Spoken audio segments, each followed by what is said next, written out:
लोकसभा चुनाव में अब महज कुछ महीने ही बाकी रह गए हैं। कुछ दिनों बाद ही लोकसभा चुनाव की तारीखों का ऐलान कर दिया जाएगा। आचार संहिता लगती हुई देखी जाएगी और इससे पहले देखा जा रहा है कि पाला बदलते हुए नजर आ रहे हैं कई दिग्गज नेता। कई ऐसे गुट हैं जो पाला बदलते हुए देखे जा रहे हैं और इस बीच अपने दर्द को भी छलकाते हुए देखे जा रहे हैं। कहीं ना कहीं यही नजारा अब देखने को मिल रहा है मध्य प्रदेश की सियासत में ज्योतिरादित्य सिंधिया के गुट में।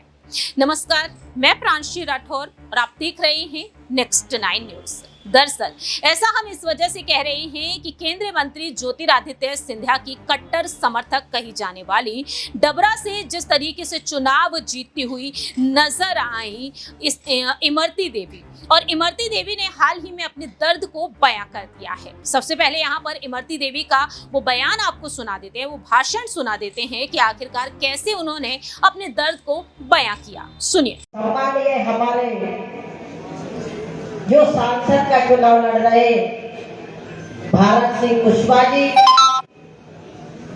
और हमारे देवर जी,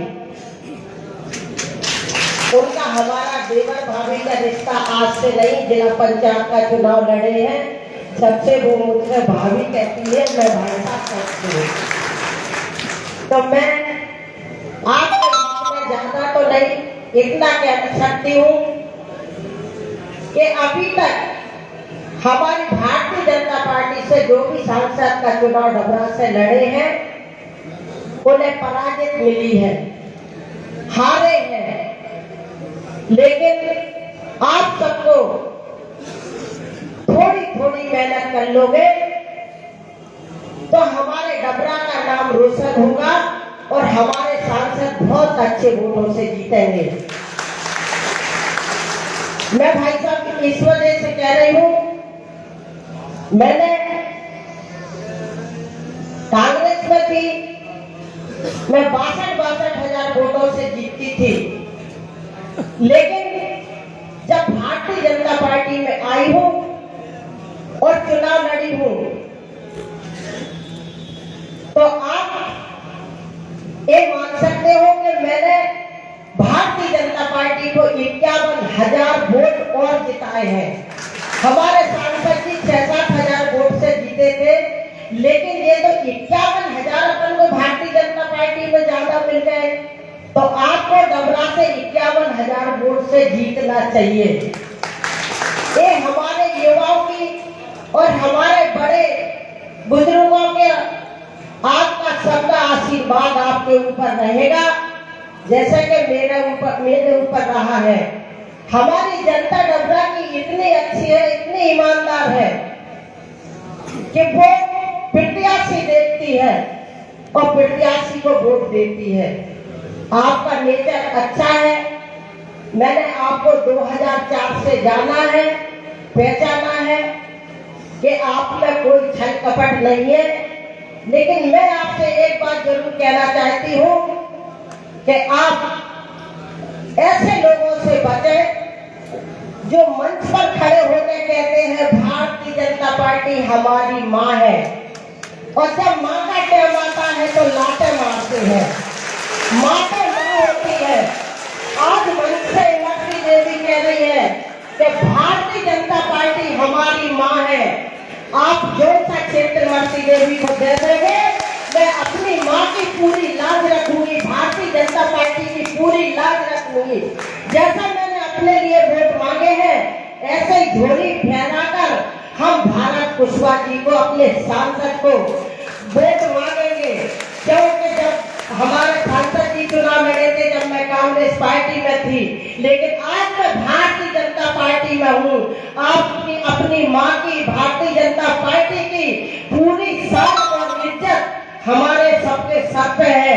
तो हम अपना जैसे सांसद जिताएंगे, वैसे ही हमारे डबरा का नाम रोशन होगा कि डबरा तो हारते थे, लेकिन अपू कैसे जीते हैं। मैं आपके लिए विधानसभा में भी अपनी समाज में पूरी ताकत लगाऊंगी और आपको डबरा से और विधानसभा से सांसद बनाऊंगी, चाहे कुछ भी हो जाए। ये मैं आप सबसे कहना चाहती हूँ और सबसे हाथ जोड़ के कहना चाहती हूँ कि कि जिस पार्टी में हो उस पार्टी का जी जान से काम करो। एक प्रत्याशी है तो कहाँ घूमेगा, एक प्रत्याशी वो किस किस के घर पे जाएगा।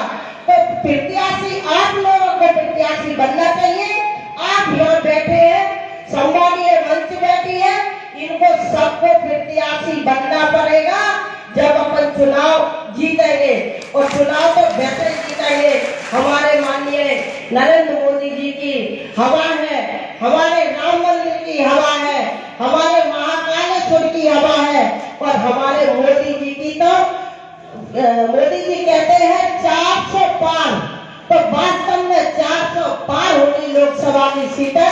यही कहकर धन्यवाद। जय हिंद, जय भारत माता। आपने सुना कि किस तरह से ज्योतिरादित्य सिंधिया की जो समर्थक हैं इमरती देवी, उन्होंने अपने दर्द को बयां कर दिया। पार्टी में जिस तरीके से जो अब यहाँ पर सियासी हलचल तेज है, उस बीच इमरती देवी ने यहाँ पर साफ तौर पर कह दिया कि जब मैं कांग्रेस में हुआ करती थी तब 62 हजार के वोट पाकर जीत हासिल किए थे, लेकिन अब मैं भाजपा में आकर जीत हासिल ही नहीं कर पाई।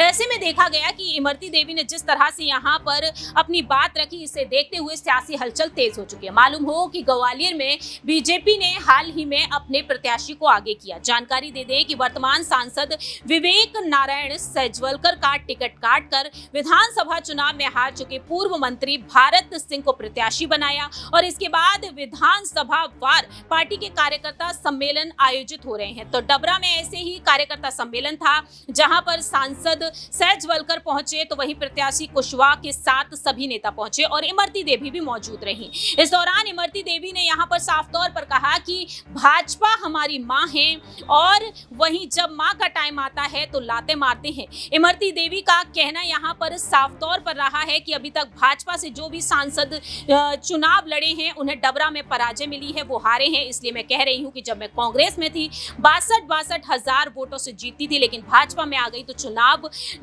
लड़ी लेकिन जीत हासिल नहीं कर पाई। ऐसे में देखा जाए तो इमरती देवी यहां पर अपने दर्द को बयां करती हुई नजर आई। ऐसे में सवाल ये उठते हैं कि वाकई में सिंधिया के जो समर्थक हैं उनका मोह अब भंग हो चुका है बीजेपी से। 2018 में जिस तरह से कांग्रेस ने प्रचंड जीत हासिल की, मध्य प्रदेश में कमलनाथ की सरकार बनी जिसमें मंत्री रही इमरती देवी, लेकिन 2020 में सिंधिया जिस तरह से बगावत करते हुए नजर आए, अपने 22 समर्थकों के साथ बीजेपी में शामिल हो गए। ऐसे में देखा गया कि सिंधिया यहां पर बीजेपी में मोदी कैबिनेट का हिस्सा भी बन गए, लेकिन 2023 में जो विधानसभा चुनाव हुए, टिकट की चाह में सिंधिया के कुछ समर्थक रहे, 4 से 5 समर्थक उनके कांग्रेस में वापसी कर गए, लेकिन अब सिंधिया के यहाँ पर 10 से 12 समर्थक जो बचते हैं। ऐसे में यहाँ पर सिंधिया को बेहद बड़ा झटका मिल सकता है अगर बाकी के अन्य विधायक भी अगर यहाँ से चले जाते। अब देखना यही होगा कि सिंधिया अपने बाकी के समर्थकों को अपनी तरफ रख पाते हैं या नहीं, या फिर लोकसभा चुनाव से पहले यहाँ पर भी एक बड़ा खेल होता हुआ नजर आ सकता है। फिलहाल इस खास रिपोर्ट में इतना ही। तब तक के लिए आप देखते रहिए नेक्स्ट 9 न्यूज।